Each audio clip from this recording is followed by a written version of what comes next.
दलित जो होगा वो कभी भी बीजेपी को वोट नहीं करेगा, क्योंकि वो इसलिए क्योंकि बीजेपी ने हमेशा से दलितों के साथ जो अत्याचार। कहाँ थी ज्ञानी मैडम, अभी तक कहाँ थी तुम? बहुत ज्ञानी हो तुम। दलित बीजेपी को वोट नहीं करेगा। तुम्हारी जानकारी के लिए बता दो कि 90% दलित बीजेपी को ही वोट करता है। समझ में आया? तुम जैसे 2 कौड़ी के लोग ही नहीं करते जो हलाला के चक्कर में पड़े रहते हैं। ओरिजिनल दलित बीजेपी को ही वोट करता है। मेरे भी यहाँ दलित बहुत हैं, हमेशा 90 के 100 के 100% बीजेपी को सपोर्ट करते हैं और बीजेपी को ही वोट देते हैं। तुम जैसे 2 कौड़ी के लोगों के कारण सब बदनाम हैं।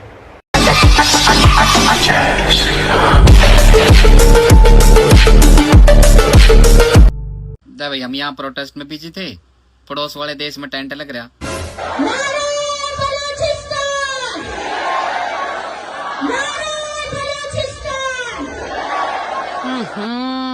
छोरा होया पाकिस्तान का बलूचिस्तान।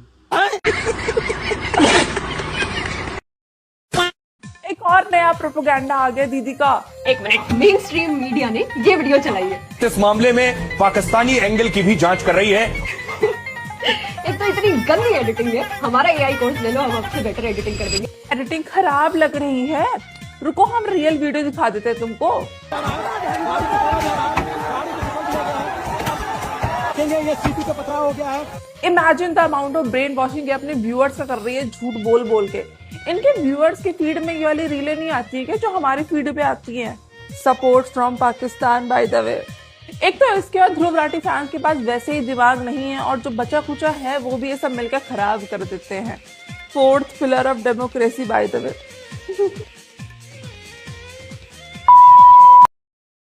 भाई ये सब करने से कुछ नहीं हो रहा। हम लोग इतना पीड़ित हैं कि हम बता नहीं सकते हैं। कभी भी नेशनल न्यूज ने हम लोग को इतना बढ़ाया ही नहीं। ये देश झारखंड सिर्फ खनिजों के लिए बनाया गया है। नाम रहेगा अल्लाह का, मैंने बर्गर क्यों खाया, स्टेज नंगा नाच, जुनैद की बिरयानी, पीएम को गाली। भाई ये सब मिसिंग है तुम्हारे झारखंड के प्रोटेस्ट में।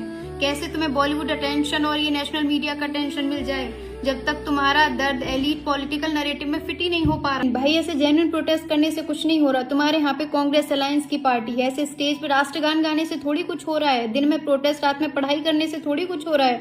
वहां जाके रील बनाओ, पीएम को गाली दो, नंगा नाच करो, रात में सुट्टा फूको। तब तो सोनाक्षी सिन्हा तुम्हारे लिए रो सकती है, तब तो दिया मिर्जा तुम्हारे लिए ट्वीट कर सकती है, तब तो प्रकाश राज तुमसे मिलने आ सकता है। और भाई ये तुम क्या बोरिंग स्लोगन बोल रहे हो, आजादी मांगो तब तो कुछ मिले भी यार। कुछ लोग कह रहे हैं कि कंगना जी टांग उठा के मंत्री बनी है। उठा तो तुम भी सब कुछ लेती हो, तो तुम काहे नहीं बन पा रही हो मंत्री? हैं? नहीं मतलब कह रहे हैं कि तुम्हें कुत्ता भी नहीं पूछेगा। अबे तुम्हें नहीं पूछता कुत्ता, इसलिए तुम बिना सिक्योरिटी के सड़कों पे घूम ले रहे हो। नहीं मतलब चलो कंगना जी शर्मा रही होंगी थोड़ा इस तरह से जवाब देने में, तो हम दे देते हैं। हैं? तो मतलब तुम सही से उठा नहीं रही हो क्या कुछ भी, कि तुम मंत्री नहीं बन पा रहे हो? नहीं, ये कहा जा रहा है कि कंगना जी के जीवन में पहले ये थे, ये उनके साथ रही, इनके साथ रही। तुम भी तो कितनों के साथ रह चुके हो। नहीं मतलब अगर किसी इंसान ने अपने पास्ट में कोई गलतियां कर ली तो फ्यूचर में वो गलत को गलत नहीं कह सकता क्या? दूध के दूल्हे तो तुम भी नहीं हो, लेकिन फेमस लोगों के कारनामे छप जाते हैं और जो फेमस नहीं होते उनके छिप जाते हैं। इतनी सी बात है ना? तो मतलब एक महिला जब आगे बढ़ती है तो एक ही काम होता है कि उसको चरित्रहीन कहा जाता है, जो लोग उससे जलते हैं। तो तुम सही बात बोलो ना कि भैया वो तो मंत्री बन गई, हम सब कुछ उठा के भी मंत्री नहीं बन पा रहे। सीधा बोलो, जलन हो रही है, बदतमीज ना हो तो। स्वरा भास्कर कांवड़ यात्रा पे कमेंट कर रही है कि अगर हम अपनी छत पर नमाज पढ़ लें या सड़क के किनारे नमाज पढ़ लें तो आफत आ जाती है और अरेस्ट हो जाते हैं। पहली बात तो छत पे नमाज पढ़ने पे अरेस्ट नहीं होते। छत पे जो पत्थर रखे होते हैं उस पत्थर से कांवड़ यात्रियों पे जो फेंके जाते हैं, उन्हें घायल किया जाता है, उस पे अरेस्ट किया जाता है और इत्तेफाकन से वो सारे मुसलमान निकल जाते हैं। दूसरा जो आपने बोला है कि किनारे पे नमाज पढ़ के अरेस्ट होते हैं, तो किनारा क्या है आपके हिसाब से? किनारे की डेफिनेशन क्या है? ये किनारा है या ये किनारा है? किनारा किसे कहते हैं आपके हिसाब से? और आखिरी में अनबिलीवेबल हिपोक्रेसी। देखो मैडम, 53 कंट्रीज हैं मुसलमान की जहां शरिया लॉ आराम से लग सकता है। हिंदुओं का सिर्फ एक ही देश है, हिंदुस्तान। और उसको भी सेकुलर के नाम पे ये हाल कर दिया है कि अभी अमरनाथ यात्रा पे हिंदू गए थे तो आर्मी की फोर्स लगी थी उनको सेफली वहां की यात्रा कराने के लिए। मतलब अपने देश में अपने भगवान के दर्शन करने के लिए जो बॉर्डर पे आर्मी खड़ी होती है उससे तैनात करना पड़ता है ताकि हिंदू अपने ही देश में दर्शन कर सके। ये होती है अनबिलीवेबल हिपोक्रेसी। मैं ये चमचों से जानना चाहती हूँ कि इनके भावी लीडर यानी कि ये शहजादी, इसका जो जीके और आईक्यू लेवल है, क्या ये धरातल से भी नीचे जा चुका है? पिछले दशक में 152 पेपर लीक हुए, 750 करोड़ छात्र प्रभावित हुए, मगर एक भी दोषी, एक भी माफिया को सजा नहीं। क्या बोला तूने? 750 करोड़ छात्र प्रभावित हुए। 140 करोड़ भारत की आबादी, जिसमें शहजादी कहती है 750 करोड़ बच्चे। कहां से आते हैं ये लोग? क्या खा के आ जाते हैं संसद में, और वो भी खर्रा पकड़ के गलती? अभी तो रुको, शहजादे का अगर आप जीके सुन लेंगे तो आपके होश उड़ जाएंगे।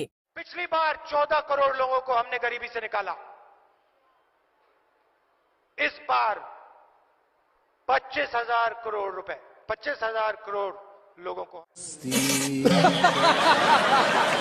25,000 करोड़ लोगों को इन्होंने गरीबी से निकाला। देश की टोटल जनसंख्या कितनी? 140 करोड़। ये पूरी पृथ्वी का ठेका लेके रखे हैं। अब मैं ये आपसे जानना चाहती हूँ कि कौन सा सस्ता नशा करके ये दोनों भाई बहन संसद में आते हैं? बताओ बताओ। पहले इस बागड़ बिल्ली की बात सुनो। झारखंड का जो प्रोटेक्स हो रहा है भाई साहब, अरे बागड़ बिल्ली, प्रोटेक्स नहीं प्रोटेस्ट होता है वो, जाहिल औरत।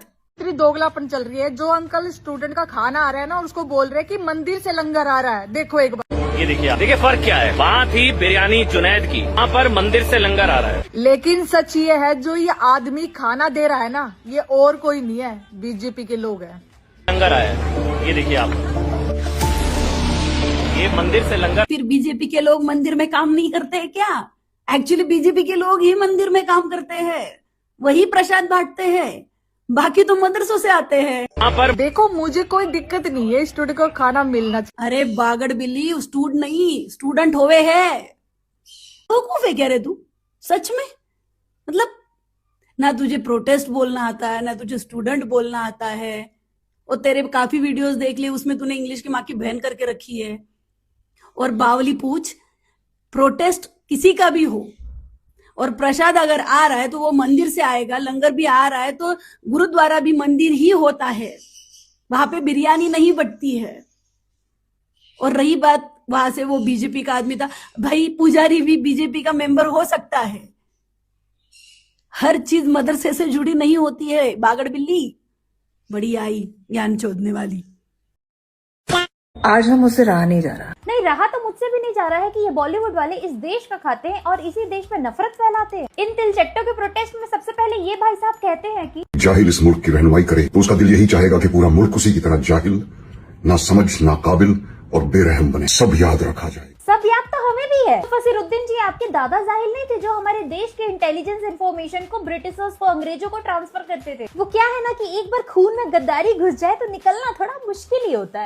आती है डिया मिर्जा, जो रहना है तेरे दिल में के बाद किसी भी थिएटर में नहीं रह पाई। वो लंबा सा ट्वीट करके कहती है कि 47 डेज तक गवर्नमेंट ने साइलेंस क्यों मेंटेन किया। आपको लॉजिकल आंसर दूं क्या? क्योंकि आपकी बात में लॉजिक तो कहीं लगता नहीं है मुझे। It's men who have driven climate change and they are entirely and totally responsible for the chaos. उसके बाद आता है इंडिया के टॉम क्रूज, ऋतिक रोशन, जो सोनम वांगचुक के लिए स्टोरी लगाते हैं, गवर्नमेंट से सवाल करते हैं। लेकिन वो आप ही की गर्लफ्रेंड है ना सबा आजाद, जो एंटी CAA प्रोटेस्ट में जाती है, जिसको CAA से प्रॉब्लम होती है और वहां जाके हल्ला बोल का नारा लगाती है। हल्ला बोल। और आप ही थी ना जिसको धुरंधर पॉलिटिकल मूवी लगती थी। फिर आती है ओवर एक्टिंग के 100 रुपए कटाने के बाद सोनाक्षी सिन्हा जी ने ये भी नहीं पता कि रामायण के अनुसार हनुमान किसके लिए संजीवनी बूटी लेकर आए थे। मुझे राम लग रहा है। अब ये पैसे से बिकने के बाद कहती है कि सोनम वांगचुक, हम सब इन्हें जानते हैं। अरे हम सब तो जानते हैं, लेकिन तुम कैसे जानती हो दीदी? मुझे तुम्हारे तिलचट्टों को सपोर्ट देने से कोई प्रॉब्लम नहीं है, पर मुझे प्रॉब्लम है कि तुम सेलेक्टिव हो जाते हो। तुमने तब तो कभी नहीं बोला जब ऑपरेशन सिंदूर हुआ, सेमीकंडक्टर की इतनी बड़ी डील हुई, इंडिया ने अपना फर्स्ट मिलिट्री एयरक्राफ्ट बनाया, तब तुमने कुछ नहीं बोला। चंद्रयान लॉन्च लॉन्च हुआ तब तुमने कुछ नहीं बोला। India is now 4th largest economy in the world, तब भी तुमने कुछ नहीं बोला। देखो अब एक एक्टर को एक्टर ही गाली दे तो सही लगता है, दीजिए। पागल सब इकट्ठे हुए, पागल इकट्ठे हुए, सारे सब उल्लू के पट्टे इकट्ठे हुए।